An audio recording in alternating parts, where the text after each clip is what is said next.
You can't do a story of this nature without first broaching the subject of racism and sectarianism within the first immigrants into New Zealand. When this account is set, New Zealand had only ceased being an Australian colony 45 years previous. The European population sat at about 200,000, and the country was largely dependent upon gold, timber and farming to make an English pound, more so in the South Island.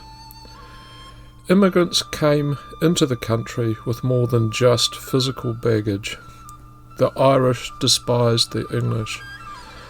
The Protestants hated the Catholics and vice versa, to the point you will find many town cemeteries separated along religious lines. Christians considered everyone else a heathen. Non-Europeans weren't respected by the Europeans.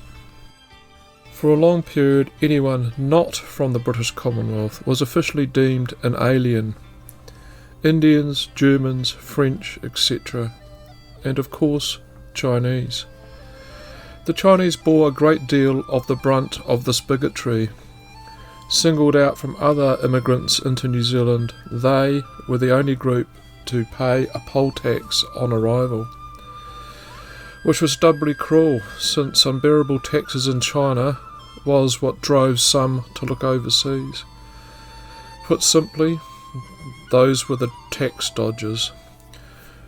More, though, just wanted a better life for themselves and their families, free of famine and even bubonic plague that was occurring in the mid-19th century China.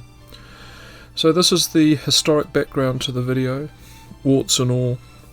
Chinese, almost exclusively single men, first arrived from the Australian goldfields in Victoria starting in the 1860s, then directly from southern China. I use the term single men in the loosest term. A lot had wives and dependents.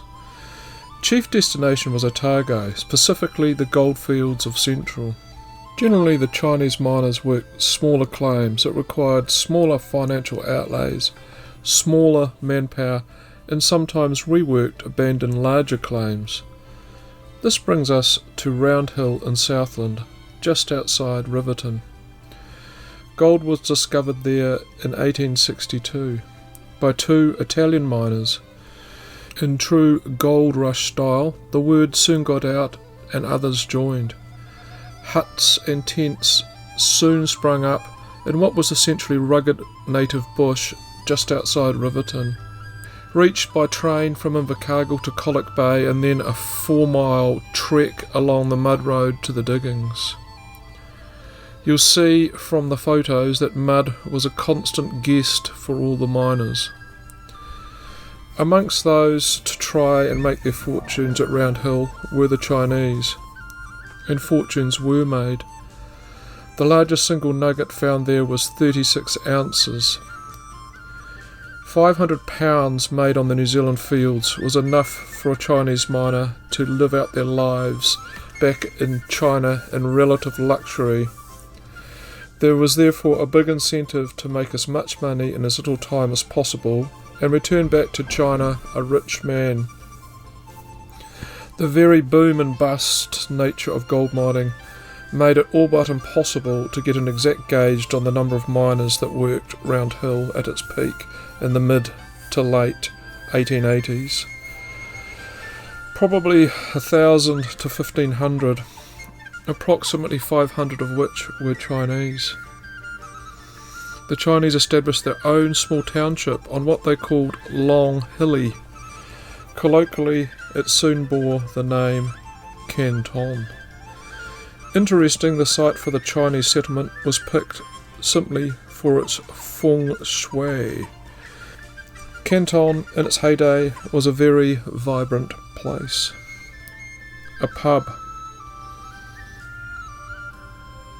More than one shop. Billiard hall.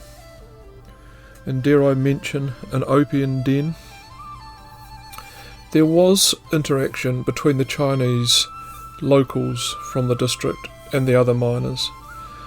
Intense rivalry between all those camps for the same land existed. as this news clipping from 1889 attests. Have a read.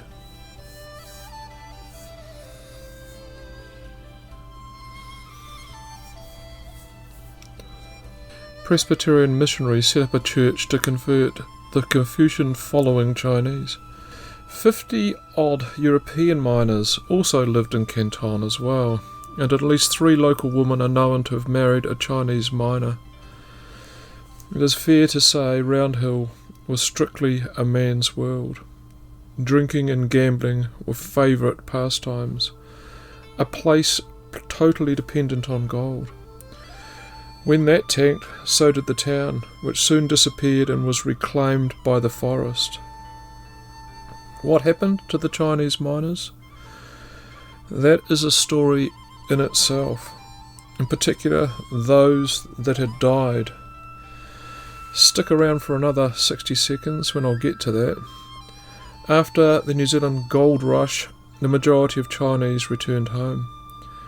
Most had obtained at least enough from their labours to secure a passage back home, sufficient wealth to make the exercise worthwhile. Some stayed, made New Zealand their new home, moved on to labour-intensive industries like shops and laundries.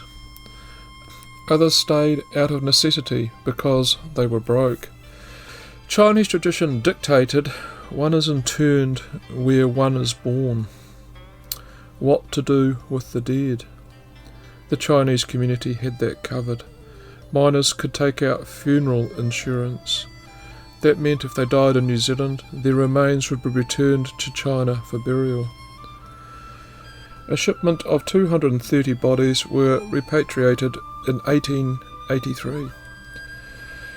In 1902, 499 bodies were exhumed from 40 cemeteries throughout New Zealand and loaded upon a specially chartered vessel bound from Wellington to Hong Kong.